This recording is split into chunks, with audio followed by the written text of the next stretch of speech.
galerinha do Pandora, tudo bom? Hora da gente conversar sobre Drummond e o seu Claro Enigma. Claro Enigma é uma obra que pertence à segunda geração modernista, assim como o seu autor.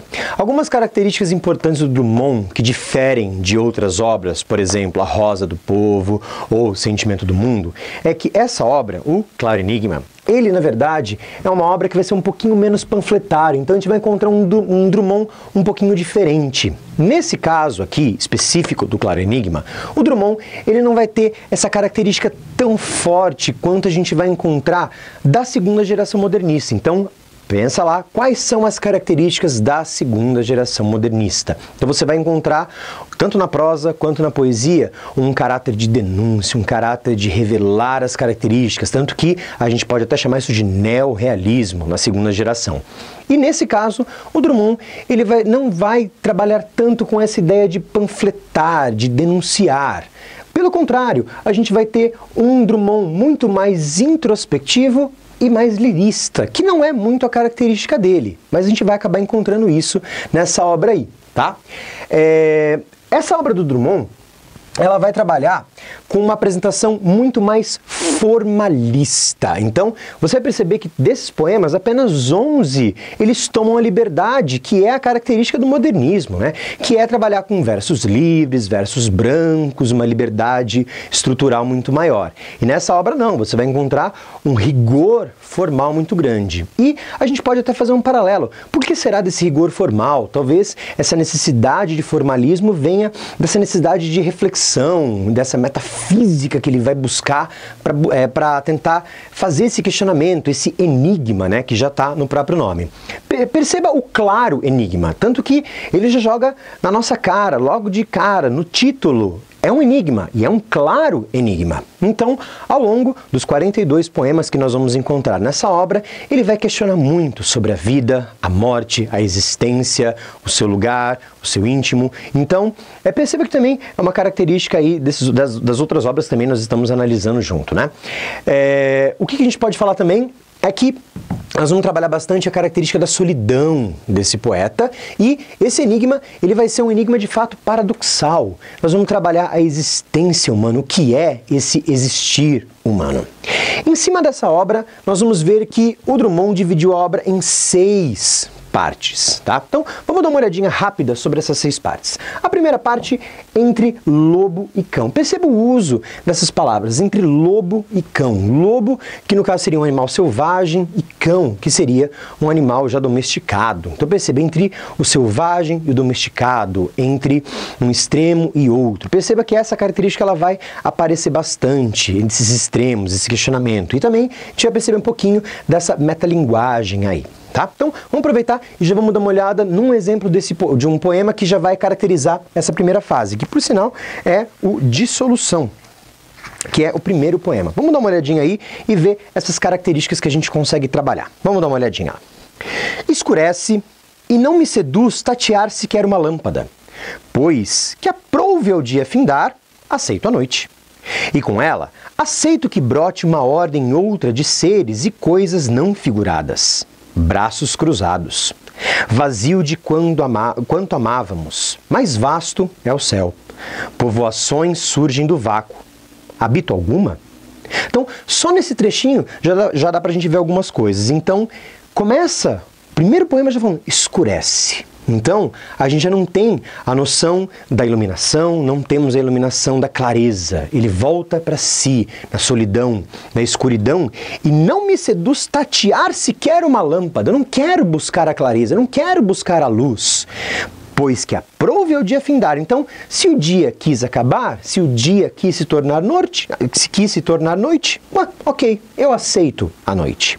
E ele vai falar ali, vazio de quanto amávamos. Esse vazio que ele vai falar é muito essa relação entre o ser e o nada. Pensa, faça uma relação aí que no século XX nós vamos ter uma obra existencialista que se chama O Ser e o Nada, que também é do Jean-Paul Sartre, que nós já conversamos lá em Clarice Lispector, que também é uma referência menos vestibulares. Então é importante você perceber que essa questão do ser, do nada, do existir, da metafísica, ela está muito presente nessas obras aí. Mais vasto é o céu, povoações surgem do vácuo. habito alguma? Então perceba esse questionamento do lugar dele.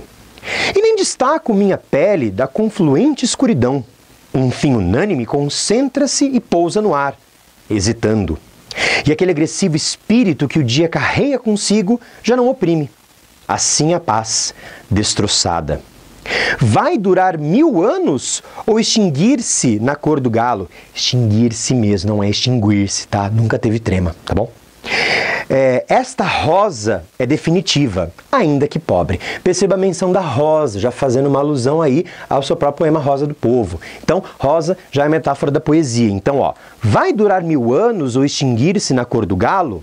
Esta rosa, este poema, é definitiva, ainda que pobre. Então a gente percebe também esses traços da metalinguagem aparecendo aí. Um outro poema também interessante dessa primeira parte aí é o Remissão, que você vai encontrar na página 17. Rapidinho, só para a gente ter uma noção desse traço metalinguístico que aparece ali, ó, na primeira estrofe.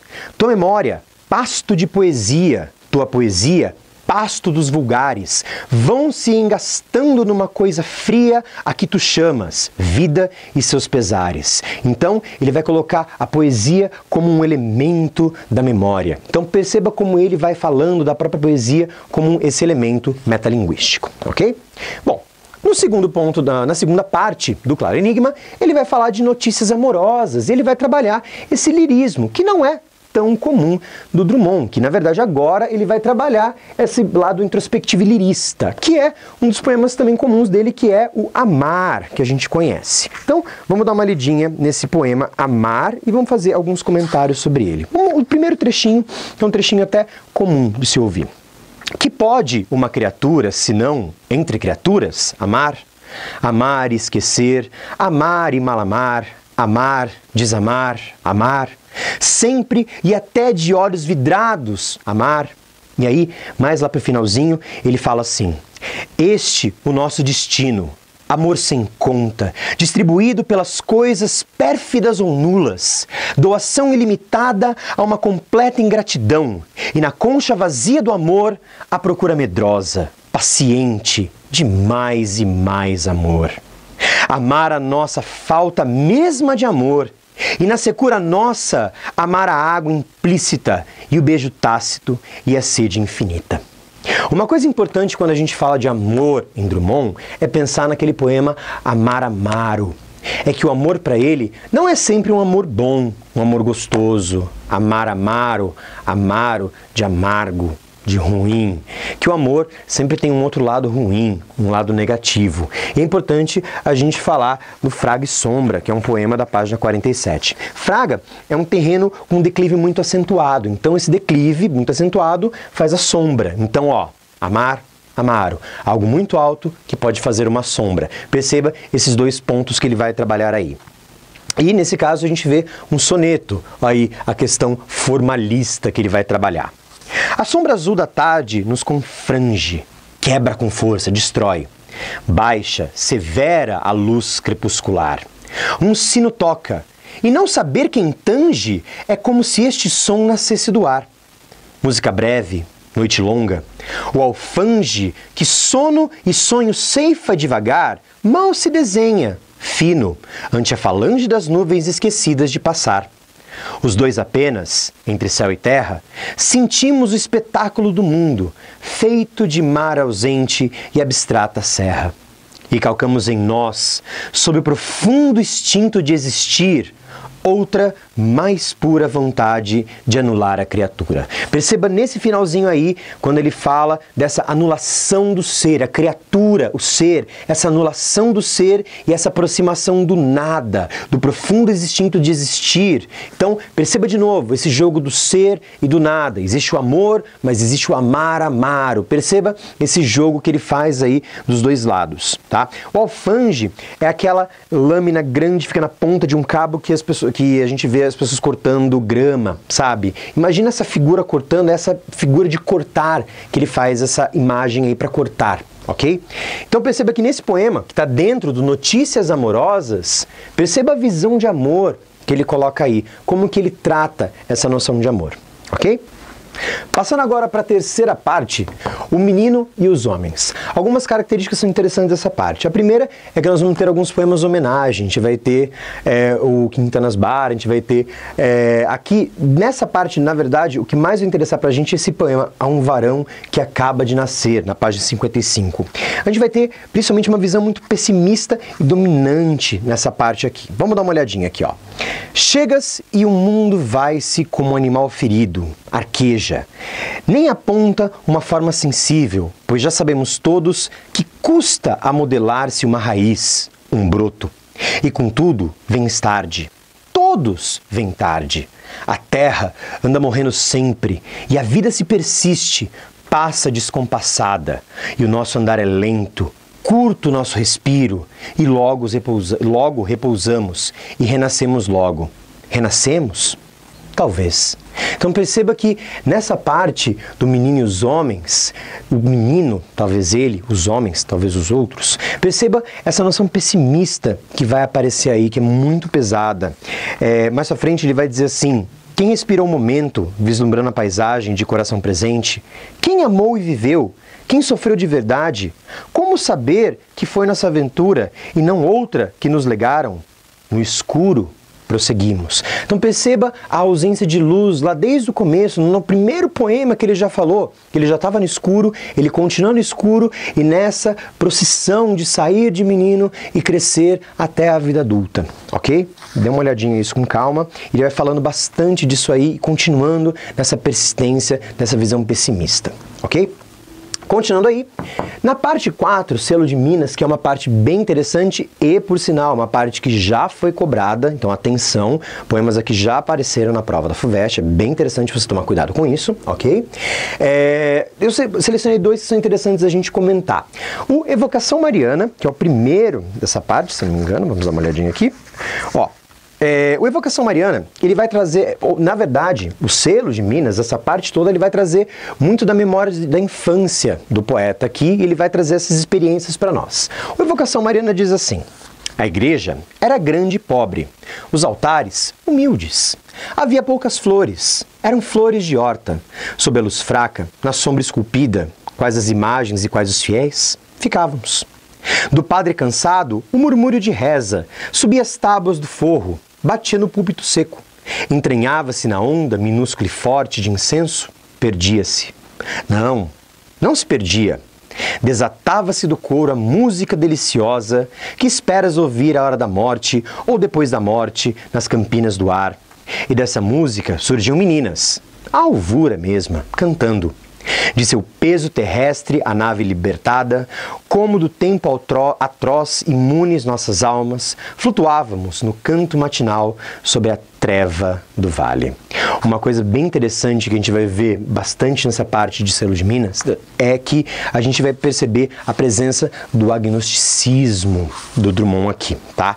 Ele vai ficar imune a esses sentimentos religiosos, e principalmente nessa última estrofe aqui, ó, do seu peso terrestre a nave libertada, como do tempo atroz, imune nossas almas. Então você começa a ver esse sentimento agnóstico. E esse sentimento agnóstico vai aparecer também no Estampas de Vila Rica, que é um poema um pouco mais longo, dividido em algumas partes. Eu queria que você desse uma olhada na segunda parte, no São Francisco de Assis, que é um trecho bem marcante desse agnosticismo. Dá uma olhadinha ali, ó, na página 66. Senhor, não mereço isto, não creio em vós para vos amar. Trouxeste-me a São Francisco e me fazeis vosso escravo. Olha o uso do vocabulário, vosso escravo.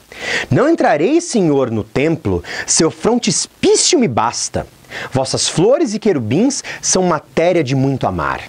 Dai-me, Senhor, a só beleza destes ornatos, e não a alma. Pressente-se dor de homem paralela às das 5 chagas. Mas entro e, Senhor, me perco na rosa nave triunfal. Por que tanto baixar o céu? Por que esta nova cilada? Senhor, os púlpitos mudos, entretanto, me sorriem. Mais que vossa igreja, esta sabe a voz de me embalar. Perdão, Senhor, por não amar-vos. Então aqui ele praticamente renega essa visão religiosa, ok? E Passando para a quinta parte, lábios cerrados. Aqui ele vai ter uma relação com os mortos e com o seu passado e lábios cerrados, então a importância do silêncio e da manifestação dos seus pensamentos em relação a esses mortos, a esses antepassados que ainda estão presentes. E um poema interessante é o Permanência, que vai trazer isso aí. Então, esses mortos que continuam vivos na memória. Olha lá. Agora, me lembra um. Antes, me lembrava outro. Dia virá em que nenhum será lembrado. Então, no mesmo esquecimento se fundirão. Mais uma vez a carne unida e as bodas cumprindo-se em si mesmas, como ontem e sempre. Pois eterno é o amor que une e separa, e eterno fim já começara antes de ser, lembra, ser, nada, existência. E somos eternos, frágeis, nebulosos, tartamudos, frustrados, eternos. E o esquecimento ainda é memória, e lagoas de sono selam em seu negrume o que amamos e fomos um dia. Ou nunca fomos, e contudo, arde em nós a maneira da chama que dorme nos paus de lenha jogados no galpão. Então, nessa parte você vê, mais uma vez também, a questão do olhar do passado, do desprender do passado, não desprender do passado, mas você vê a importância desse olhar do passado e esse olhar também mais pesado, mais denso, dessa importância. Também, assim como no Selo de Minas, ele olha para as memórias. E, na última parte, a Máquina do Mundo, que também já foi cobrado no vestibular, então é importante você ter uma atenção aí, que é feito pelo poema A Máquina do Mundo e o Relógio do Rosário. Uma característica interessante do Relógio do Rosário é a sua forma em poemas dísticos, de 2 versos. E até por ser um relógio, seria talvez interessante pensar na analogia de um pêndulo, por ser 2, né? Então vamos dar uma olhadinha aí no que ele vai trabalhar nessa última forma aí, nesse último poema, para fechar. Era tão claro o dia, mas a treva do som baixano em seu baixar me leva, pelo âmago de tudo e no mais fundo, decifro o choro pânico do mundo, que se entrelaça no meu próprio choro e compomos os dois num vasto coro. Ó dor individual afrodisíaco, selo gravado em plano dionisíaco, a desdobrar-se tá um fogo incerto em qualquer um mostrando ser deserto. Dor primeira e geral esparramada, nutrindo-se do sal do próprio nada, convertendo-se turva e minuciosa em mil pequena dor, qual mais raivosa, prelibando o momento bom de doer, a invocá-lo, se custa aparecer, dor de tudo e de todos, dor sem nome, ativa mesmo se a memória some, dor do rei e da roca, dor da cousa, indistinto universo onde repousa, tão habitual e rica da pungência, como um fruto maduro, uma vivência, dor dos bichos oclusa dos focinhos, nas caudas tintilantes nos arminhos, dor do espaço e do caos das esferas, do tempo que há de vir das velhas eras.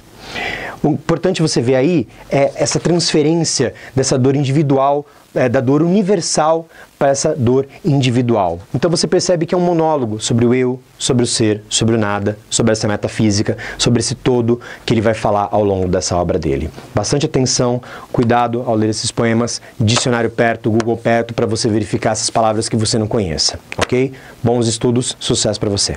Até mais!